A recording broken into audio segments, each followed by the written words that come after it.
Syria's war is a mess. After 4 years, the conflict is divided between 4 different sides on the ground. Each side has different foreign backers, and those foreign backers don't even agree with one another about who they're fighting for or who they're fighting against. To understand all this, the crisscrossing interventions, the moving battle lines, it helps to go back to the beginning of the war and watch how it unfolded. The first shots in Syria's war are fired in March of 2011 by Syrian dictator Bashar al-Assad against peaceful Arab Spring demonstrators. In July, some of the protesters start shooting back, and some Syrian troops even defect from Assad's army to join them. They call themselves the Free Syrian Army, and the uprising becomes a civil war. Extremists from Syria and from around the region start traveling to join the rebels. Assad actually encourages this by releasing jihadist prisoners to tinge the rebellion with extremism, make it harder for foreigners to back them.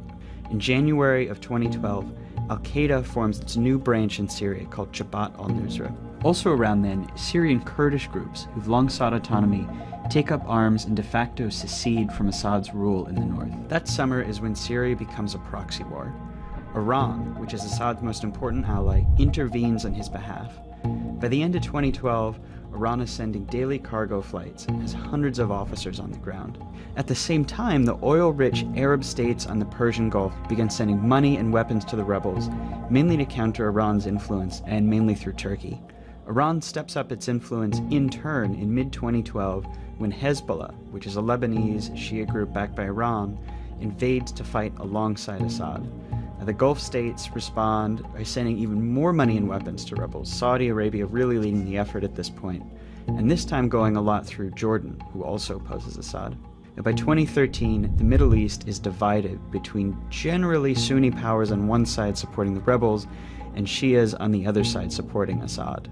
That April, the Obama administration, horrified by Assad's atrocities, signs a secret order authorizing the CIA to train and equip Syrian rebels. But the program stalls out at first. At the same time, the US quietly urges the Arab Gulf states to stop funding extremists, but their requests go ignored. In August, Assad uses chemical weapons against civilians in the town of Ghouta. Men, women, children lying in rows, killed by poison gas. It is in the national security interests of the United States to respond to the Assad regime's use of chemical weapons through a targeted military strike. Russia proposed on Monday that Syria surrender control over its chemical weapons to the international community for its eventual dismantling to avoid a U.S. military strike. The U.S. ends up backing down, but the whole thing establishes Syria as a great powers dispute, with America against Assad and Russia backing him. Just weeks later, the first American training in arms through that CIA program finally reached Syrian rebels. The US is now a participant in the Syrian war. In February of 2014, something happens that transforms the war. An Al-Qaeda affiliate, mostly based in Iraq, breaks away from the group over internal disagreements over Syria. The new group calls itself the Islamic State of Iraq and Syria, and it becomes Al-Qaeda's enemy. ISIS doesn't fight Assad. Instead, it fights the other rebels and it fights the Kurds, carving out a mini-state in Syria that it calls its caliphate. That summer, it marches across Iraq, seizing territory and galvanizing the world against it.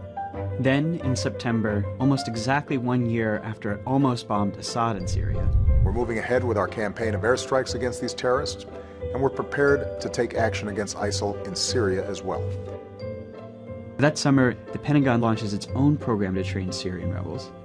But unlike the CIA program, this one will only train rebels who fight just ISIS, not Assad. And the program fizzles out, showing that America now opposes ISIS more than Assad, but also that there's really no like-minded force on the ground in Syria.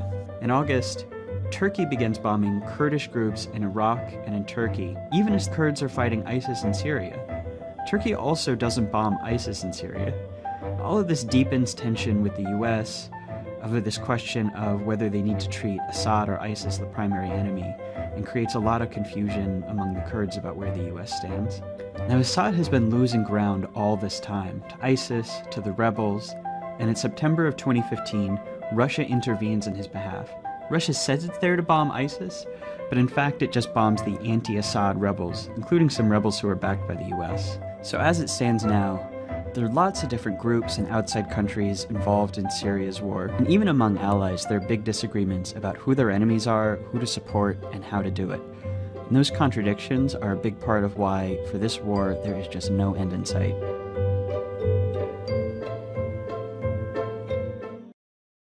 Subscribe करना मत भूलिए, video को like करें, share करें और comment section में अपनी राय का इजहार जरूर करें।